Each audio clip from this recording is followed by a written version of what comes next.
Drake Maye made progress in mandatory minicamp, but can he win the New England Patriots starting quarterback job in training camp? Stick around. We're about to be locked in to the Locked On Patriots podcast.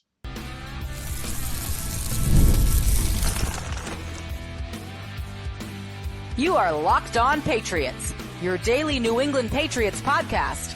Part of the Locked On Podcast Network, your team every day. Hello to all of you Foxborough faithful, and thank you once again for making Locked On Patriots a daily part of your New England Patriots coverage and also your first listen each and every day. Remember, Locked On Patriots is not only a proud part of the Locked On Podcast Network, your team every day, but we are also free and available on all platforms, including YouTube. So smash that subscribe button and download and follow Locked On Patriots wherever you get your podcasts to ensure that you're getting the latest episode as soon as it's available.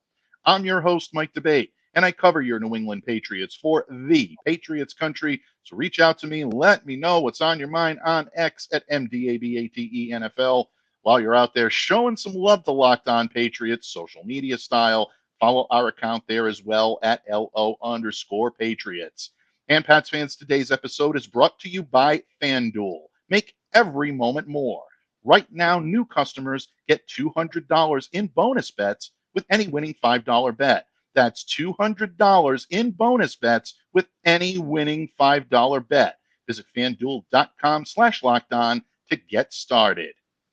And Pats fans, it is a new week. A little bit of a schedule flip here. We are coming at you with Mailbag Monday on Telegraph Tuesday this week. Our good friend Murph will be joining us to break down all of your great questions. Another robust mailbag submitted over the weekend. Thank you, and a tip of the cap to all of you everydayers for doing so. And we are looking forward to bringing you the mailbag here on Tuesday. But to open the week in style, we are equally humbled and just as honored to welcome a good friend of mine, a colleague of mine at Athlon Sports Patriots Country. He is also the producer of the opening kickoff from 6 to 9 a.m. Central Time every morning at 1055 WNSP in Mobile, Alabama. He is also a senior sports analyst and contributing writer for Yellowhammer News, covering all things Auburn Tigers and Alabama Crimson Tide. He is Michael Brauner. Michael, welcome back to the pod, and thank you for joining me here today, buddy. Absolutely. Always happy to do it. Thanks for having me on again, Mike. Anytime. It is our honor to welcome you back. And Mike, we'll dive right in with the question that's on everybody's mind right now. And much of the region's attention last week, justifiably so, was on Tom Brady, his Patriots Hall of Fame induction ceremony. Truly a great night to be in New England, to be a Patriots fan, and to witness it was amazing. I know Pats fans are still reeling from that, but we all know that it's time to pivot now to what the Patriots have in store for them this season. Present is definitely something the Pats want to live in. The future is something they're excited about. The past is something they'll always treasure, but it is time to move on. And Drake Maye is the new quarterback in New England, or at least he will be in the foreseeable future. Jacoby Brissett may have something to say about that, about the starting job right out of the gate. But the Pats, Maye, Brissett, the current iterations of 2024 New England Patriots, finished up minicamp last week on Wednesday. And a lot of the national pundits still continue to say that Jacoby Brissett is a little bit further ahead than Drake Maye in the quarterback competition right now. But they're also saying that Maye has been making some significant progress. And you're hearing that a lot from the local pundits, myself included, that have seen what Drake is capable of and doing and improving on each and every day. And I think it's making a lot of people excited. So my first question to you is, when you see or you hear about the type of progress that Drake Maye is making right now, what's your first reaction to that? Is this something you want to hear as a Patriots fan, simply because it's the normal cadence of the way things should go? Or does it fill you with a little extra optimism that he could end up starting sooner rather than later? Yeah, well, first off, I'm glad you mentioned the Brady ceremony, because it feels like a really good time for that, in that, all right, let's mark the official end of the old dynasty and move on to what's next. Is it a new dynasty? Probably not, but like hopefully a competitive AFC roster. And it doesn't take more than a couple of years to make that happen. As for Drake, yeah, I mean, I think the reports we've read and written and heard and listened to and taken in all this Patriots content, I think it's about exactly what you want to hear. Realistically, like, yes, would it be nice to hear Drake Maye is far and away the best quarterback on the roster and he's tearing it up every day? It hasn't been that. Would it be nice to hear that? Sure, but realistically, that wasn't going to happen. That hasn't happened for Caleb Williams in Chicago. I think all these guys are about where they're supposed to be. In terms of, like, could he usurp Brissett and be the starting quarterback in week one? It seems like he's going to go into camp with a chance to at least make that happen. He's not going into camp with, okay, I'm definitely the backup quarterback and there's no chance to change that by week one. It seems like, just based on the reporting, my impression is that it's open. The job is Brissett's, but it's open for May to take this summer if he's able to do that. I'm not going to be upset if he's sitting on the bench early in the season because the team's not going to be any good this year anyway. So I think there's something to be said about throwing a guy in the fire. And, like, I always hate the, what if you ruin a rookie quarterback by, ruin his confidence by putting him on a roster that's not any good? Well, if he gets ruined that way from a bad year, chances are he wasn't going to be the guy anyway. That's why, like, I thought it was a good idea for Jacksonville to start Trevor Lawrence in that 2021 season, same draft as Mac Jones. They had the worst roster in the league, and granted, they had maybe the worst coach in NFL history in Urban Meyer. But, and Trevor Lawrence, I think, disappointed a little bit this year. But guess what? He just got a $275 million extension. If you're there 5 years later with Drake Maye, I think you're pretty happy. I think Trevor Lawrence has a chance to be a top 10 quarterback. So, and, they threw him into the fire with the worst team in the league. So I want May to be ready, but I'm also not opposed to him learning on the job a little bit because I don't expect the team to compete this year anyway. So I guess long answer there, but it's almost like, too, I didn't feel like Mac Jones was going to start week one until Cam Newton got cut like that day. It felt like Mac has probably been better in camp, but no way they'll start him. And then, they did. Obviously, it's a different head coach now, so we'll see if that approach changes. But I think that Drake has put himself in a spot where he at least has a chance to realistically compete for the job this summer. Very good point. And I'm glad that you mentioned Cam Newton and Mac Jones, because I think that's a parallel that maybe some people are missing. Maybe some are not giving it enough credit, or maybe some are not looking deep enough into the past to see what exactly happened there. Most of the NFL pundits at the time believed that Cam Newton was going to get the start or be the starting quarterback when the Patriots broke camp in 2021, and that Mac Jones would eventually take the reins maybe week 4, week 5, once he was able to get his feet under him and then start.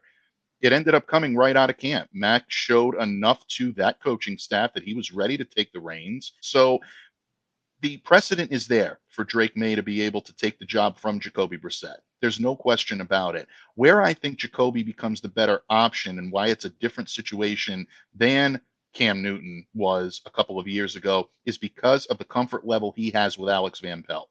And knowing that Van Pelt is going to constantly and consistently go back to that security blanket that he knows can run his offense, can run it effectively, and can be a very good template for Drake Maye to follow when he's watching pro-level action happen in the regular season. If Drake comes out with mechanics that are still being worked upon, or there's still things that need to be refined in order for him to really play his game, yeah, I don't think they'll hesitate to start Brissett. I don't believe that they'll just do it because Drake is the number 3 guy and you need to throw him in there if it's close enough.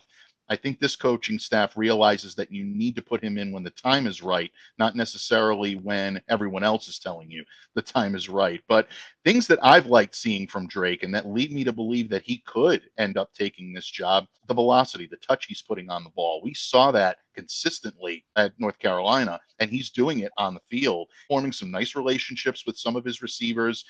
He and Jalen Polk are going to be a factor this year, folks. They're going to be a force. Demario Douglas is starting to work well with him. I'd like to see more of the budding relationship between he and Javon Baker in training camp. But Drake is doing things. He's showing his exceptional athleticism. He's showing his arm, and he's also showing the touch that he can put on the ball, which in my opinion makes him the ideal steward for an Alex Van Pelt offense. The other things he's doing well is taking to some of the coaching that he's been getting. The last time you were on the program, Mike, we talked about Drake leading the shotgun, which he never did at UNC with his left foot. He typically operated while leading with his right foot, but he's doing it well, and he's taking to it fairly quickly. Jerod Mayo has said he's coming along a little bit quicker in that regard than we thought, even Alex Van Pelt, but there are still elements of his game that need to be refined. Still some decision-making questions. I think any rookie quarterback is going to have those. Still some mechanics that need to be worked on when it comes to his footwork. And that leads me nicely into a question I'll ask you now regarding that competition, because I think most of us here in Patriots Nation have narrowed down that starting quarterback competition to really two guys. I think it's either going to be Jacoby Brissett or Drake Maye. All respect to Joe Milton and Bailey Zappi, who I think are kind of battling for the third spot on this roster right now. I don't think either one of those guys is going to be your opening day starter if everyone on this roster is healthy. So if that be the case, and the battle is close enough between Drake Maye and Jacoby Brissett, which way do you lean? If you're the coach of this team, do you go with the kid because it's close enough, or do you go with Brissett because he's the safest option at this point on a roster that still needs work beyond just the quarterback position? Ooh, that beginning part of the schedule is pretty brutal, isn't it? But I think it depends also on what the offensive line looks like, even more like in terms of the biggest question on the roster. You know, we've talked about that left side specifically last time I was on, you know, between Okorafor and, you know, if you're starting a rookie at guard or Caden Wallace at left tackle, it's just not a good situation on the left side of that line, losing Trent Brown and then, you know, having Cole Strange. I shouldn't say losing Trent Brown because they let him go, but and then having Cole Strange be out for injury. I think if the line is getting dominated weekly in camp, then it's tough to justify throwing May in week one. But if it looks okay and, you know, it's not going to be patchwork every week and May is not going to be running for his life immediately, I say throw him in. I mean, like I said, I'm always for having a guy learn on the job, and I hate the you're going to wreck his confidence type of thing. Because again, like I can't emphasize it enough. If Drake Maye comes in and struggles the first month or two of the season, which probably would happen realistically, and then that ruins his confidence and he's never a good quarterback. Well, he was never going to be a good quarterback in the NFL anyway, and I can live with that. It obviously sets your franchise back quite a bit if the guy you took number 3 overall doesn't end up being at least good. But, you know, it is what it is at that point. I'd rather know that 1 or 2 years in than 3 or 4 years in, kind of like in Mac Jones's case. Again, you know, I'm glad we brought up Mac talking about his rookie year, which, like, you can say in hindsight they shouldn't have started. Of course they should have started him. They won 10 games and made the playoffs, and Mac Jones was really good his rookie year. Obviously 3 different offensive coordinators and a lot of other situations, and the fact that he's pretty limited, it didn't work out. And then, you know, leading up to the draft, people saying that Drake Maye is similar to Mac Jones. Like, besides the fact that they're both goofy looking white guys who wear number 10, there was no similarity there whatsoever. You brought up the velocity that Maye has. May's a different cat in terms of compared to Mac Jones. They couldn't be remote. They couldn't be any more different if you made them in a lab. So yeah, I mean, if you feel like Maye is ready, I think he's a little bit more of a project than Jones was in terms of, you know, he might not be as pro ready day one. Again, Mac, it didn't work. Mac just had a very limited ceiling. I think Maye's ceiling is a little bit more limited, or limitless rather, but a lower floor, obviously. So, you know, Mac was the high floor, low ceiling guy, and we saw that play out over 3 years. So if he's close, yeah, I say throw him in, unless like it's a really terrible situation on the offensive line, and you know that without a doubt. Then I say throw him in. Yeah, brilliant point. And I think the line is going to be a huge factor in this as well, because you do need protection for any quarterback, especially a young quarterback. And that can shake the confidence of a quarterback if they're trying to play their game and they're simply not getting their time because of the fact that the O-line is not providing what they need. That can definitely make a quarterback gun shy. So that is something to watch. But great stuff, Mike, when it comes to Drake Maye. We're all excited to watch what he looks like in late July when the Patriots reconvene and training camp begins in earnest. But Drake is not the only player that's going to be garnering attention. Patriots also have their last year's first-round pick returning to action for the first time in a while. And he's ready to make his impact on the NFL. Mike had an amazing article for Patriots Country of Athlon Sports this week on the progress of Christian Gonzalez. We're going to talk about that and much more when this episode of the Locked On Patriots podcast continues, a proud part of the Locked On Podcast Network, your team every day. Locked On listeners, summertime means baseball, the NBA Finals, and more, and you can bet it all on FanDuel. Right now, new customers get $200 in bonus bets with any winning $5 bet. That's $200 you can use to bet everything from the Finals MVP to who's going to hit one out of the park. Your favorite green team in the hub is so close to raising banner 18. So make your fandom and your confidence work for you with FanDuel. Visit FanDuel.com/lockedon and add a big win to your summer bucket list. FanDuel, America's #1 sportsbook. Patriots fans, thank you once again for joining us here today on Locked On Patriots. And joining me is my friend and colleague at Patriots Country of Athlon Sports, Michael Brauner. And folks, before we continue our discussion on minicamp wrap-up and what's to come in training camp, I just have one question for all of you, especially all of you Locked On everydayers out there. Are you tired of having to turn down the volume with all that shouting going on when all you want is your daily sports fix? Well, it's time to make the switch to Locked On Sports Today, a free 24/7 sports streaming channel programmed for you every day to bring you the biggest stories without all that screaming. Locked On Sports Today brings you can't-miss analysis, opinions, and news streaming 24/7 on YouTube or the free Amazon Fire TV channels app.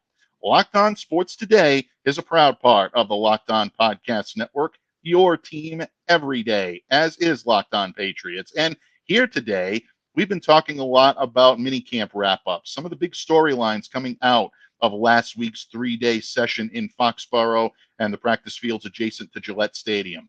Mike, obviously, Drake Maye is a huge story. Everybody wants to know the rookie quarterback's progress. But I think one of the bigger storylines as well coming out of camp was the progress being made by cornerback Christian Gonzalez.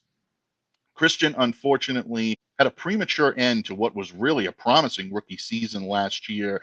That first month, the month of September, was truly one of the better months that you'll see a rookie cornerback put up. You go against players like A.J. Brown and Tyreek Hill and Garrett Wilson, and you're able to hold them to being non-factors in the games in which you've played against them as a rookie. You know you're on your way to something special, and he was chosen as the defensive rookie of the month for September. But unfortunately, a torn shoulder labrum in week 4 against the Dallas Cowboys ended his season. He's back on the field now, and Christian sounds like a guy who's ready to go. He sounds like someone who is healthy and determined to make his mark on this team and in the secondary. And Mike, this Patriots defense last year was unarguably their strength. They were definitely a formidable unit.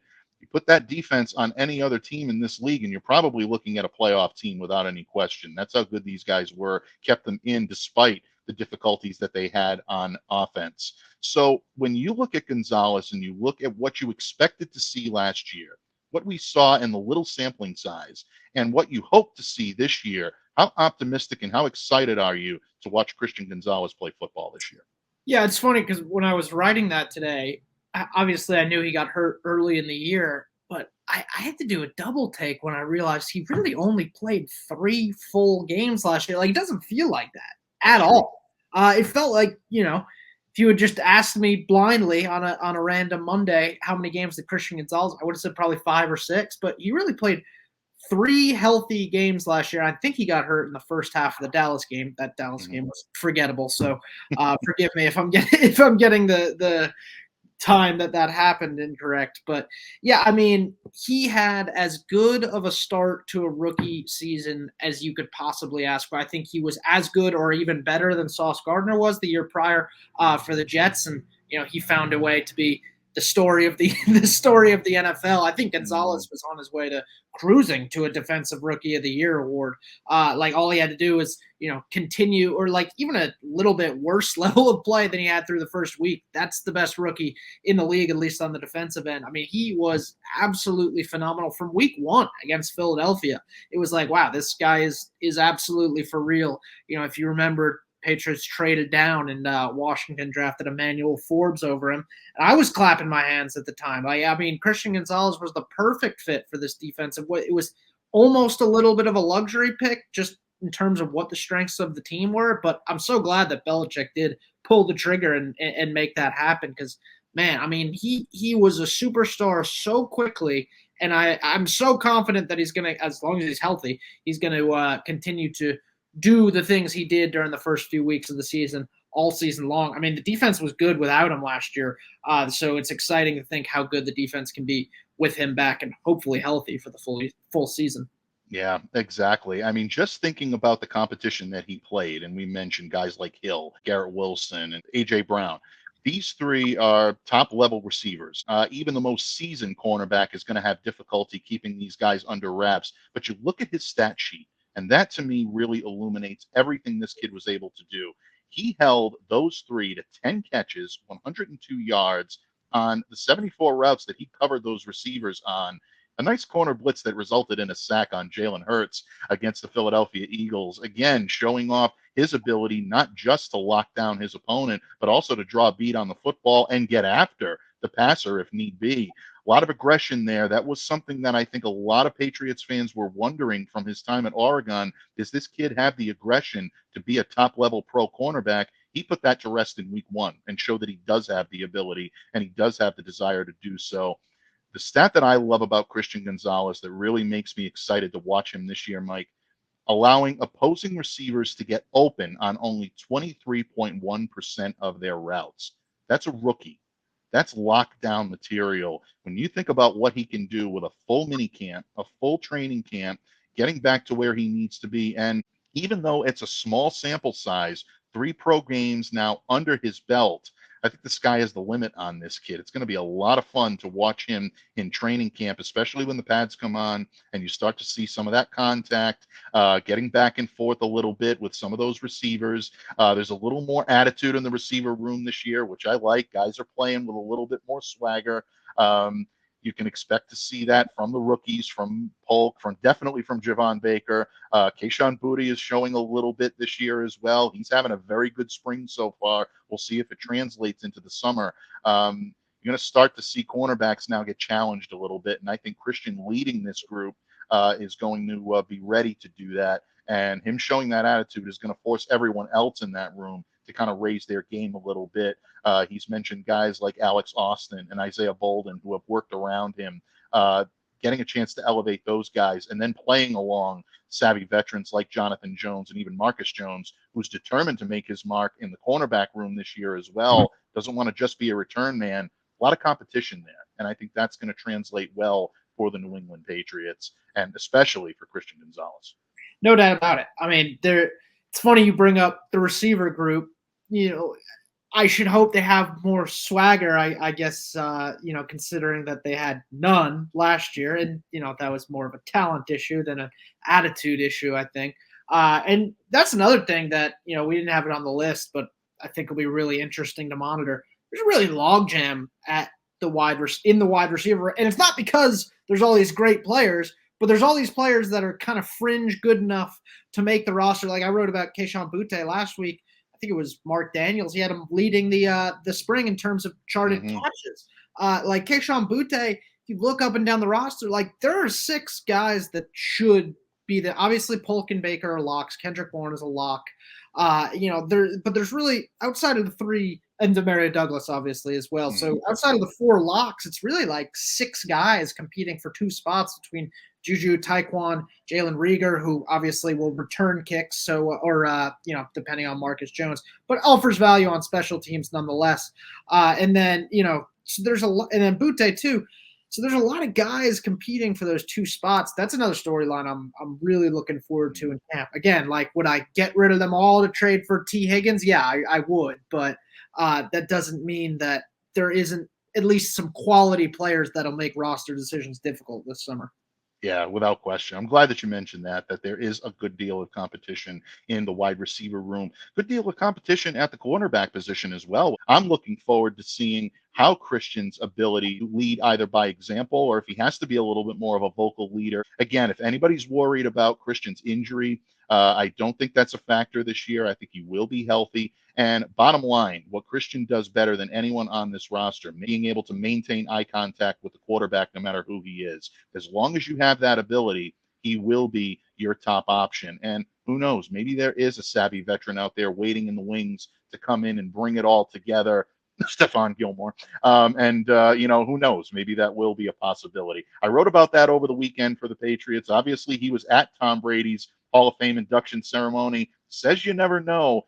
He liked his time here in New England. Stephon was one of the great covers here in New England. Always enjoyed being around him, and I know Patriots fans would love to see him back in a Patriots uniform. Wouldn't that be the nice icing on top for the Patriots cornerback cake this year? But bottom line, having Christian Gonzalez back in this lineup is exciting. And what else is exciting, Mike, is that we are wrapping up the first offseason program of Coach Jerod Mayo. You mentioned very eloquently earlier that the Tom Brady ceremony may be just a line in the sand that was needed for this team to take their leave of the old guard and now usher in a new generation. The start of training camp is a lot different than the start of rookie minicamp and mandatory minicamp. This is where things start to get real, and it's getting real for Jerod Mayo. He acknowledged that in speaking to the media last Wednesday. What are Mike and my thoughts on his first offseason program, and what does it mean for the Patriots heading into this season? We're going to talk about that and more as we wrap up this episode of the Locked On Patriots podcast, proud part of the Locked On Podcast Network, your team every day.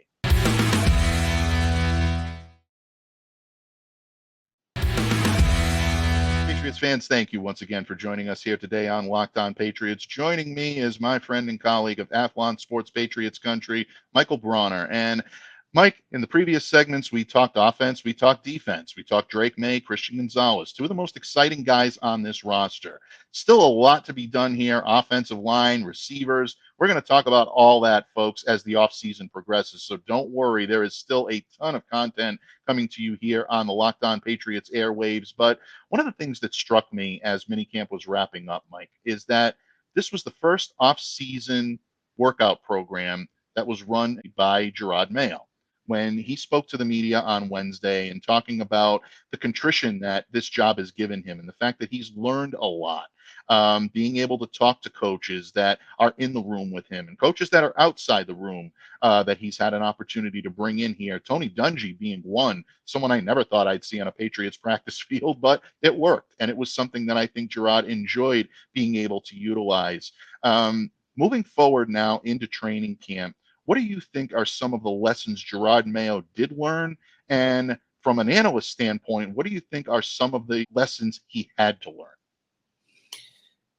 Well, obviously he learned everything he knows about being a coach in the NFL under Bill Belichick. So I think probably the biggest challenge for him was separating, like, all right, this isn't Bill Belichick running the team. This is me running the team now. And not that, you want to tear down and completely change everything that, in my opinion, the greatest to ever coach the game did. But at the same time, things have clearly grown stale over the last couple of years.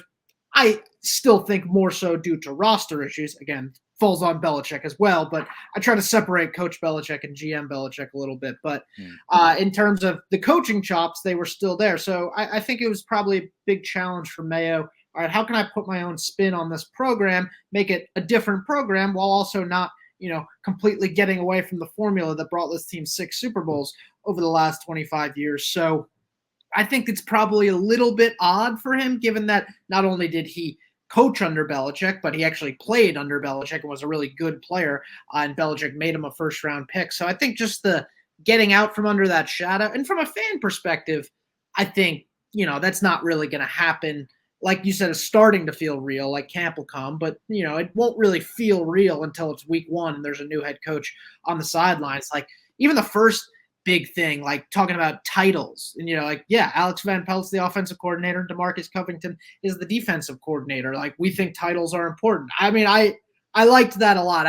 It made me not think like all the issues I had with Belichick, of which there were many over the last few years. Like, the act of not answering questions gets a little bit more tired when, you're 4-13 instead of 12-4 every year. I think you have a little bit more room if you have to answer questions. So the fact that, there's less secrecy around the organization, there's more access. It's just like a little bit more from a player perspective, probably more fun right now to play for the Patriots. Obviously, it's not going to be fun if you win 2 or 3 games this year. No one's going to be having fun, but it's definitely a departure from, the shroud of Belichick into, well, all right, let's see what this guy is going to bring. So I'm at least intrigued. I'm not fully there of like, all right, like it's the Mayo era, but I'm getting there for sure. Yeah, and I think a lot of Patriots fans would agree with that statement right now. There's still a long way to go. We talk about the players on the field and we talk about the roster, and there is a long way to go for the younger guys to round into form, for the veterans to assimilate into what's going to be a new system, a new way of doing things, and something that was very Belichickian in the way Mayo basically imparting the wisdom and counsel his team needs now to head into this little mini break that the Patriots are having is don't lose the gains that you've made. Don't take your foot off the accelerator. This is a good opportunity for you to refresh, mentally recharge, but you want to make sure that you're staying physically prepped, and you also want to make sure that you're not taking your eye off of the ball. That's important. You're either getting better or you're getting worse, is what Jerod actually said. You don't maintain. You continue to go out. You continue to get better. It's important to be home and spend time with your family, your loved ones, and be able to recharge. But it's also important to continue to get your workouts in, make good decisions. That's very important, folks. And if you do that, you will be okay. So that filled me with an awful lot of optimism heading forward. And I think that's where Jerod now has the challenge of being able to take what this team has done so far and now put it into practical action, because training camp, again, you're going to see the pads come on. You're going to see contact come up. The Patriots are going to hold a joint practice with the Philadelphia Eagles during training camp and then preseason games. It's going to start feeling and getting a lot more real for Jerod Mayo with each passing day, each passing week. So I think it's going to be interesting from your aspect and your standpoint. When you look at this team heading into training camp, maybe the first week or two, what are you looking to see from the Pats as they move forward? Just development every day. Obviously, May is going to be the main story, and rightfully so, because the number one thing I'm going to be looking for is, let's hear a positive report out of Drake Maye today. Hopefully, he had a decent day. But, I would like to see a balance where the defense isn't whipping the offense every single day. The offense is getting some over on the defense, because obviously that was the story last year when he said, like, oh, this defense is really good. Really, defense was really good, but it also turned out that the offense was, frankly incompetent. So I would like to see a balance from both sides as training camp, starts to kick off. And then again, like we've talked about time and time again, what does that offensive line look like? Because that's probably my biggest concern at this point. Absolutely. Could not have said it better myself. And folks, you can catch his wisdom, his counsel, his reason, and his dynamic insight each and every day on Athlon Sports, Patriots Country. I'm so honored and so humbled to work alongside this man. And then definitely we look forward to bringing you the best coverage we can during Patriots season, through training camp, through preseason, and of course through the regular season. Mike, before I let you go today, please let everyone know where they can reach out to you, interact with you on social media, and to let us know what you got marinating in Mike's kitchen between now and the next time that you join us here on Locked On Patriots. Yeah, you said it. I mean, Patriots Athlon is where you can find all of our Patriots covered, Patriots Country, a part of Athlon Sports. You can follow me on Twitter at mbrauner, WNSP. I do a lot of Alabama and Auburn stuff because, my full-time radio job is based out of Mobile, and I went to Alabama. So a lot of college football from me on the Twitter, but also a lot of Patriots stuff as well. So be sure to check me out at mbrauner, WNSP online. Absolutely, folks. You can catch him each and every morning on the opening kickoff, 6 to 9 a.m. Central Time. So adjust your clocks for that on 105.5 WNSP. And of course, at Yellowhammer Nation, covering everything from the Auburn Tigers to the Alabama Crimson Tide. And of course, all of his great Patriots coverage on Patriots Country of Athlon Sports. And folks, once again, I thank all of you, especially all of you everydayers, for making Locked On Patriots a daily part of your New England Patriots coverage. On behalf of Michael Brauner, I'm Mike Debate, reminding you all to stay safe and to stay well and be the change you wish to see in the world. Have a great day, folks, and we'll see you back here again tomorrow on Locked On Patriots.